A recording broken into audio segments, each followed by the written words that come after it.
Foreign keys and relationships are topics that are covered at the end of most courses. I personally find it nonsense, since there are tons of topics for beginners that require foreign keys and relationships. Think about join queries, which is a beginner's topic but I can't cover if I don't add foreign keys.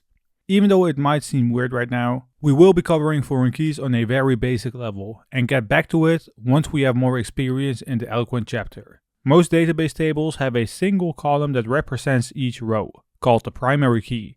In Laravel migrations, the primary key is the ID column. In addition to that, we have foreign keys, which refer to unique data values, typically the primary key of another table. Like we have covered in the beginning of this course, primary keys are essential to database designs. If we open our post table, you'll see that our table object has a column of ID. Now this ID method creates an auto-incrementing integer column named ID. By default, this column is the primary key. If you want to specify a different name for the primary key, you can rename the method to, let's say, big increments, where you can pass in a value of post_ID. Now what this does is simply creating a big integer column named post_ID, and it will set it equal to the primary key of the post table. Foreign keys are used to link two tables together. They allow us to create relationships between tables, and it allows us to retrieve data from multiple tables at once. In Laravel, we can specify foreign keys in migrations in two ways. Quick note, whenever I define foreign keys, I usually add them either right after the primary key or at the end of a migration, just for clarification. For now, let's add it after our primary key. The first way is using our table object and using the unsigned big integer method. Right here, we need to name it. So let's say that we want a relationship with the users table. So let's name our column user_ID. Then we need to define our foreign key constraint, which will basically tell our table post that the user ID column that we just defined is representing data on the users table. So we need to use our table object, where we need to access a method named foreign. Now the foreign key inside our post table is user_ID, but we need to tell our table that it refers to the table users, which can be done by chaining the references method to it. And it references the ID, then another chain on the table users. And we could even chain another method to it, which is cascade on delete. Meaning that once a user will be deleted, all posts with the same user ID will be deleted as well. Now let me repeat myself one more time of what we have done right here. We have created a foreign key column named user ID in the post table, which references to the column ID on the table users. Now this is pretty much the old method. Laravel even offers a short option. And the reason why I'm showing you both is that once you start Googling on the internet, you will see both of them popping up.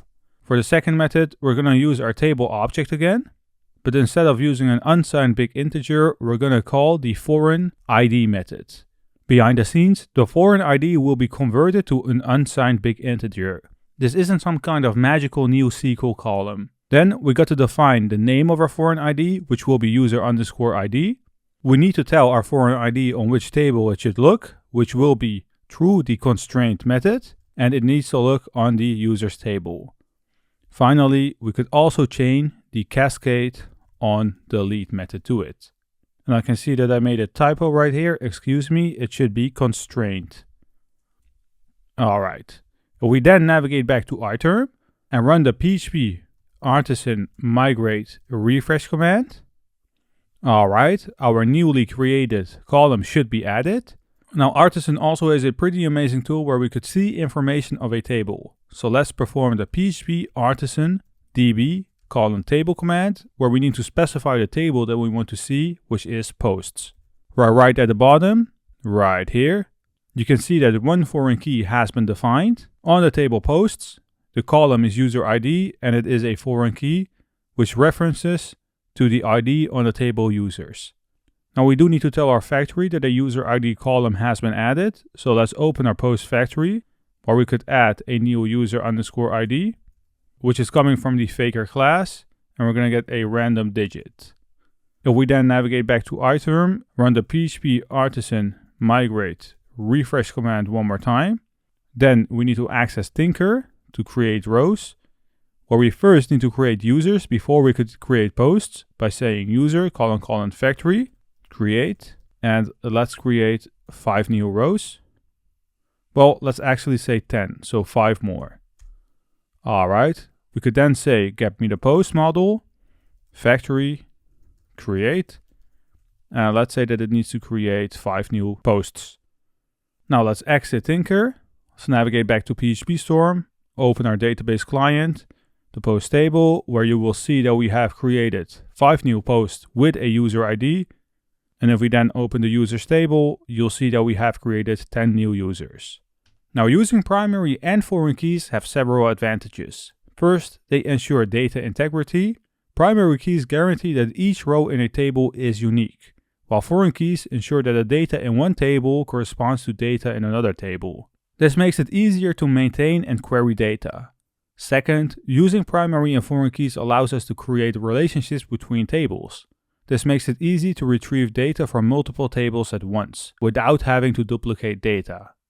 However, using primary and foreign keys also have some disadvantages. An example might be the fact that queries can be more complex, especially when dealing with large data sets.